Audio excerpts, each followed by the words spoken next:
Hello everyone, welcome back to my channel cooking with Swati.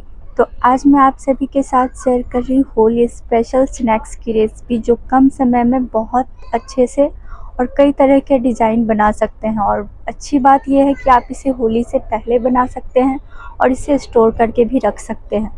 इस recipe की खास बात यह है कि आप इसे कभी भी बना सकते हैं और आप इसे 1 मंथ के लिए स्टोर करके भी रख सकते हैं।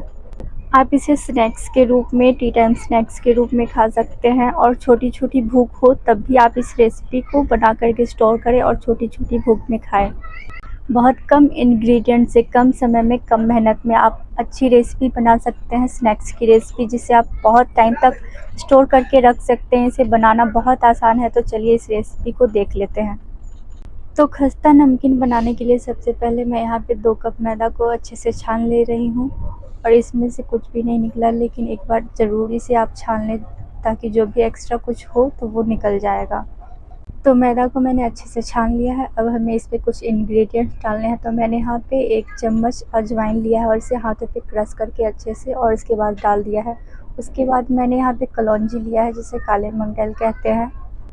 आप चाहे तो कलौंजी को स्किप कर सकते हैं, पर इससे टेस्ट बहुत अच्छा आता है। उसके बाद इसमें स्वाद अनुसार नमक डालेंगे। तो मैंने यहाँ पे 1.5 चम्मच नमक डाल दिया है, और अब इसे ड्राई ही अच्छे से एक बार मिक्स कर देंगे। और उसके बाद हमें इसमें मोइन डालना है। तो मोइन के लिए आप ऑयल या फिर घी कुछ भी डाल सकते हैं। तो मैं यहाँ पे 2 से 3 चम्मच ऑयल डाल रही हूँ, रिफाइंड ऑयल। आप इसे डालें और इसे अच्छे से हाथों से मिक्स कर दें। और इसे मिक्स करने के बाद आप इसे बांध करके देख सकते हैं। अगर नहीं बन रहा है तो थोड़ा सा ऑयल फिर से डालकर आप इसे अच्छे से मिक्स करें। सही से मोइन डला रहेगा तो एकदम क्रिस्पी एंड खस्ता नमकीन बनेगा। तो मैंने यहाँ मैदे में सारे इंग्रेडिएंट अच्छे से मिक्स कर दी है, और इस तरीके से बांध करके भी देखें। इस तरीके से बन रहा है तो फिर सही कंसिस्टेंसी में आपका स्नैक्स एकदम अच्छा बनेगा। तो अब हमें मैदे का डो तैयार करना है। तो मैं इसमें थोड़ा-थोड़ा पानी डाल करके आटे की तरह इसे गूँध लूँगी। नमकीन स्नैक्स बनाने के लिए हमें मैदे को हार्ड डो तैयार करना है, सॉफ्ट नहीं करना है। अगर आप रोटियों की तरह सॉफ्ट डो लगाते हैं तो क्रिस्पी और खस्ता नहीं बनेगा, और फिर स्नैक्स खाने में बिल्कुल भी अच्छा नहीं लगेगा। तो इसके लिए हमें सख्त डो तैयार करना है। तो इस तरीके से डो लगाकर अच्छे से इस तरीके से मसल लेंगे तो सही कंसिस्टेंसी में डो तैयार रहेगा। स्नैक्स के लिए जब डो बनाते हैं तो पहले थोड़ा-थोड़ा पानी डालें, एकदम से ज़्यादा पानी ना डालें। तो इस तरीके से मैंने मैदे को मसल करके थोड़ा चिकना कर लिया है, और ये सख्त डो तैयार है। तो अब हमें यहाँ पे छोटी-छोटी लोई बनानी है, जैसे हम रोटियों के लिए बनाते हैं, तो उससे थोड़ी बड़ी बना लें।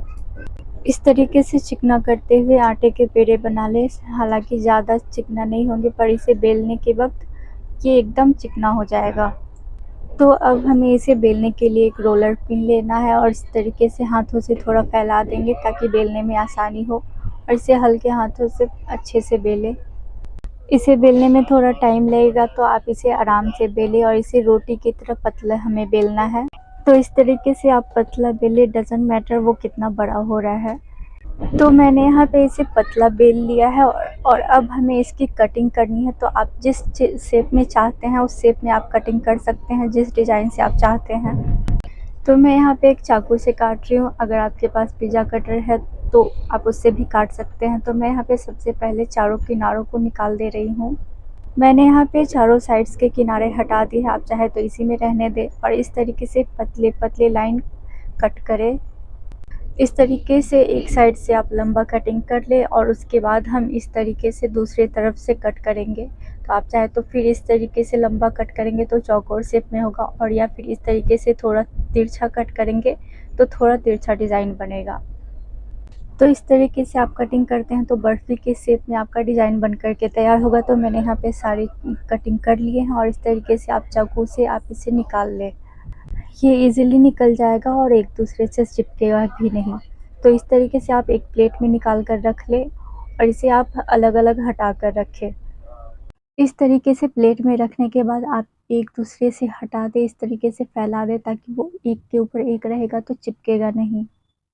तो इसी तरीके से मैंने और भी बेल करके कटिंग कर लिया है, और यहाँ हमारा एक डिज़ाइन बन कर के रेडी है। तो हम चलते हैं दूसरा डिज़ाइन बनाने के लिए। तो यहाँ मैंने दूसरा डिज़ाइन बनाने के लिए बड़े साइज़ का लोई लिया है, और इसे हाथों से थोड़ा-सा फैला देंगे, और इसे बेलना शुरू करेंगे। इस तरीके से बड़े लोई को बेलें और इसे हमें ज़्यादा पतला नहीं करना है, थोड़ा मोटा ही रखना है। तो मैंने यहाँ पे बड़े साइज़ की रोटी की तरह इसे रोल कर लिया है और अब इसकी कटिंग करेंगे। तो मैं यहाँ पे सीधे-सीधे पहले कट कर रही हूँ और यहाँ पे आप इसकी थिकनेस देख सकते हैं कितनी मोटी है।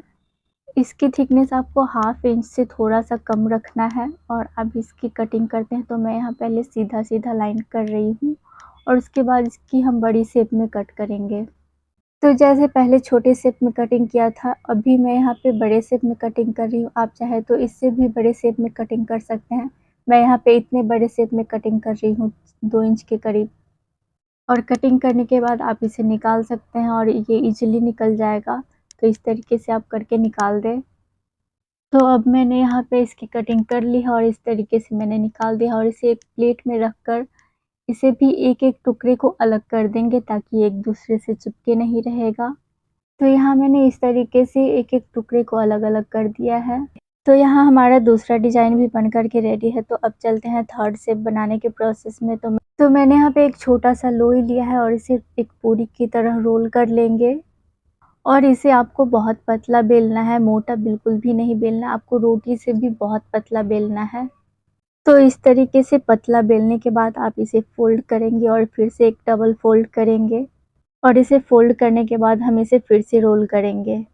यहाँ पे फ़ोल्ड करने से पहले ऑयल, घी या फिर मैदे का घोल भी लगा सकते थे। मैंने यहाँ पे नहीं लगाया है क्योंकि मैदे के डो में इतनी ऑयल क्वांटिटी में है कि ये एक दूसरे से चिपकेगी नहीं और लेयर खुल के आएगा।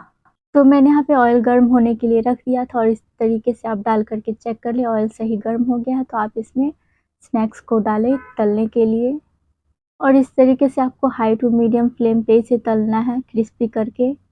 तो इस तरीके से आप मीडियम फ्लेम पे फ्राई करेंगे तो एकदम क्रिस्पी और खस्ता नमकीन बन कर के तैयार होगा और इसे बीच-बीच में आप स्टर करते रहें ताकि ये सारी तरफ से अच्छे से फ्राई हो और अच्छे से गोल्डन ब्राउन हो। तो यहाँ पे कलर आना शुरू हो गया है और हमें यहाँ पे हल्का-सा गोल्डन ब्राउन और करना है।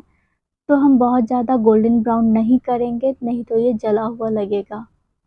तो अब यहाँ पे अच्छे से गोल्डन ब्राउन हो गया है और हमें इतना कलर तक ही इसे फ्राई करना है।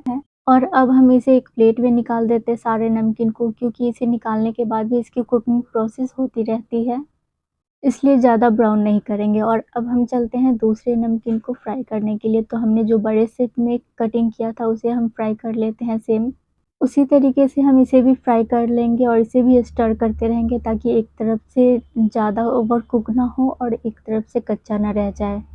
हमारे यहाँ तो ये नमकीन का स्नैक्स बन कर के स्टोर करके रख देते थे और हम हमेशा छोटी-मोटी भूख में खाया करते थे।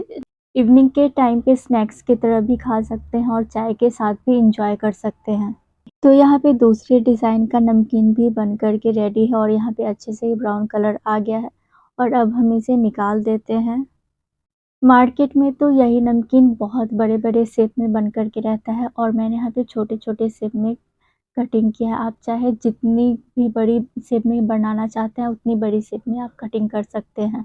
तो यहाँ पे मैंने इसे भी छान कर के निकाल दिया और हमारा दूसरा डिज़ाइन बन कर के रेडी है। और अब हम लास्ट में इसे भी फ्राई कर लेते हैं। तो हमें इसे भी मीडियम फ्लेम पे ही अच्छे से गोल्डन ब्राउन होने तक फ्राई करना है और इस तरीके से हमें दूसरी तरफ भी पलटना है, बार-बार पलटते रहना है ताकि वो अच्छे से क्रिस्पी हो जाए। हमें इसे पूरी की तरह फूलने तक का वेट नहीं करना है, हम इसे बार-बार अलटते-पलटते रहेंगे तो ये अच्छे से क्रिस्पी हो जाएगा। तो यहाँ पे ब्राउन कलर आ चुका है और यहाँ पे बहुत अच्छे से प्यारा कलर आया हुआ है और क्रिस्पी भी हो गया है तो हम इसे भी निकाल देते हैं। इसे आप जितनी बार भी फ़ोल्ड करके बनाएँगे उतनी ज़्यादा लेयर खुल के आएगी।